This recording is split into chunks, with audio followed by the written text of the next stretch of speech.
Red Mist. Red, from GeoShaya's Lost Episodes Creepypasta Wiki. Note: this is a continuation of another story called Squidward's Suicide. It is recommended you read that first, otherwise you may be confused with this version.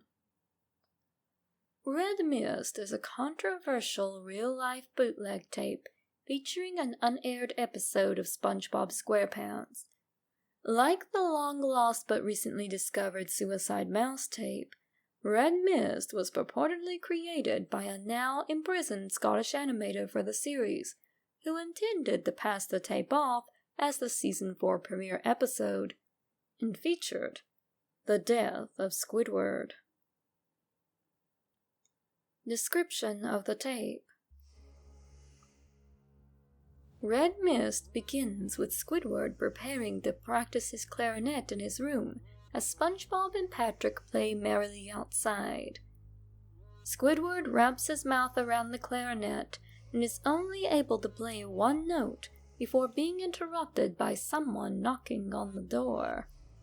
He walks down and opens the door and discovers that a traveling salesman is at the door. The salesman, a Scottish fish, asks if he could have a moment of Squidward's time. Squidward tells him that he isn't interested and slams the door in the man's face, walking back to his room. The salesman begins knocking again, and Squidward opens the door angrily. The salesman, looking very upset, tells Squidward that the red mist is coming, and proceeds to walk off, confusing Squidward. Squidward walks back to his room and finally begins playing the clarinet. After performing several off-key notes, SpongeBob and Patrick begin laughing outside, interrupting Squidward yet again. Squidward walks over to the window and shouts at the two, telling them he needs to practice for a concert he will be performing at. SpongeBob and Patrick apologize with tears in their eyes and walk back to their houses. Squidward, unsure of himself, walks back over and begins playing his clarinet again, this time uninterrupted. The scene then fades to red over the course of 12 seconds and, perhaps by glitch, the same scene is repeated once more, which is somewhat common in rough cuts of animation.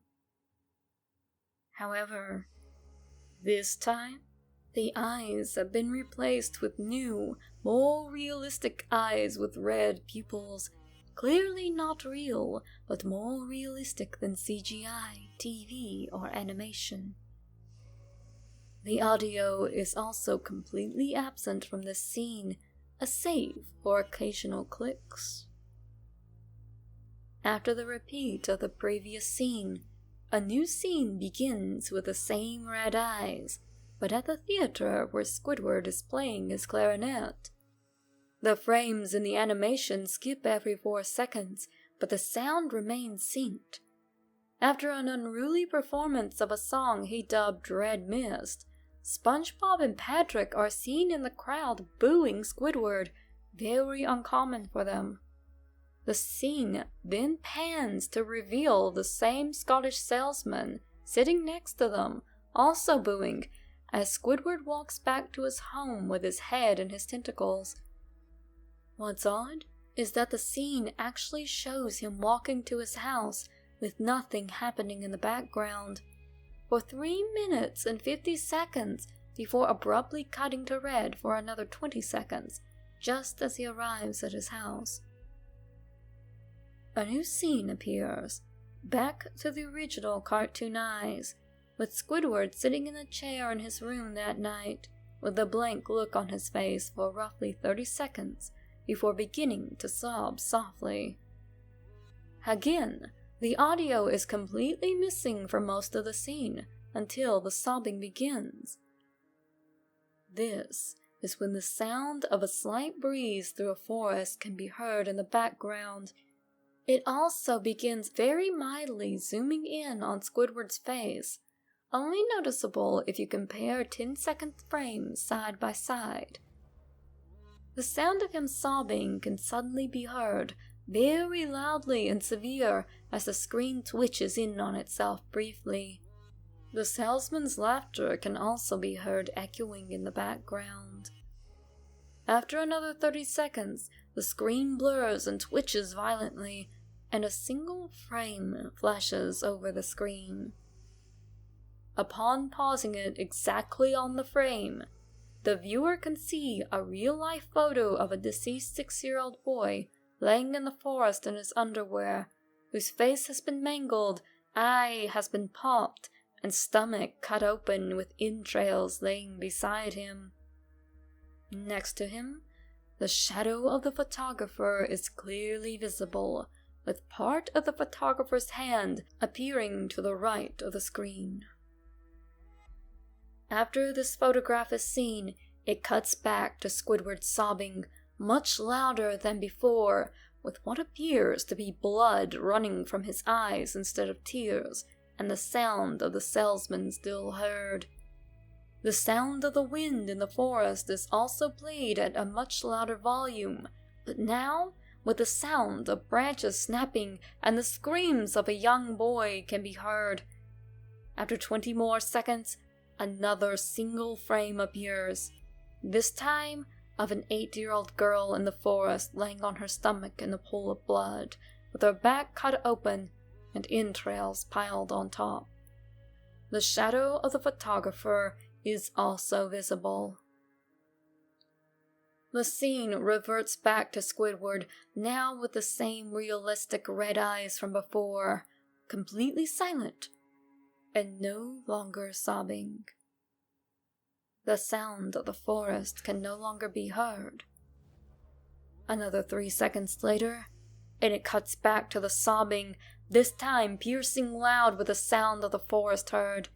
The screams of both a young boy and young girl can be heard, mixed together as the song Amazing Grace plays on both the clarinet and the bagpipes.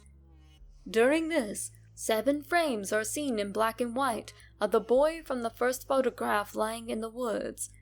Over the course of the 7 frames, the hand of the photographer reaches in and grabs the boy's entrails as his remaining eye focuses on the man's hand and even blinks once. It cuts back to Squidward again, this time staring at the viewer as the sound of the salesman echoes, "Do it!" and the red mist is coming repeatedly. After 40 seconds of this, the camera quickly pans to reveal Squidward holding a realistic gun, looking as though it were photoshopped into the scene.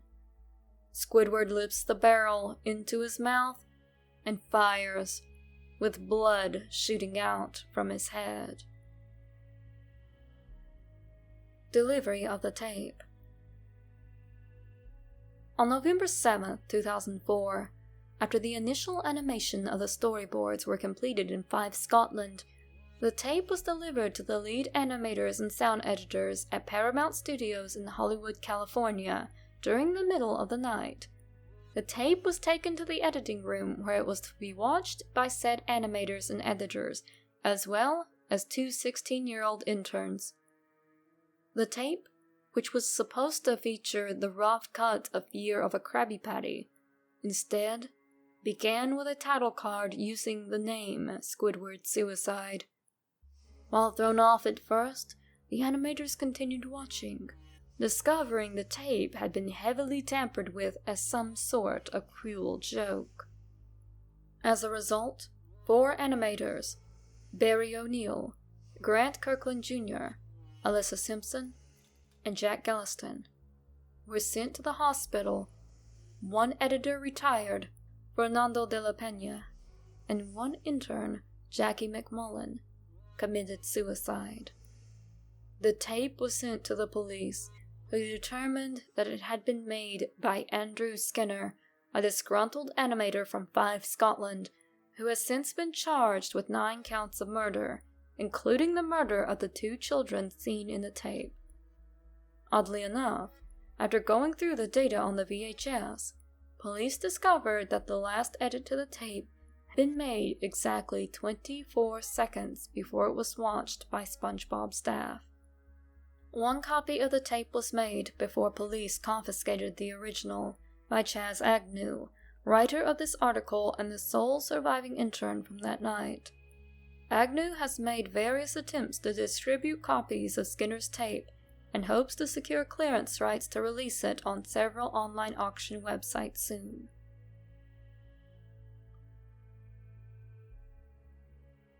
Update.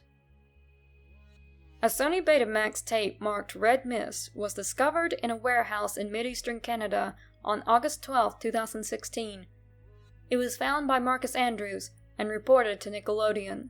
The tape was brought in to Chaz Agnew, the intern who wrote the account of Squidward's suicide.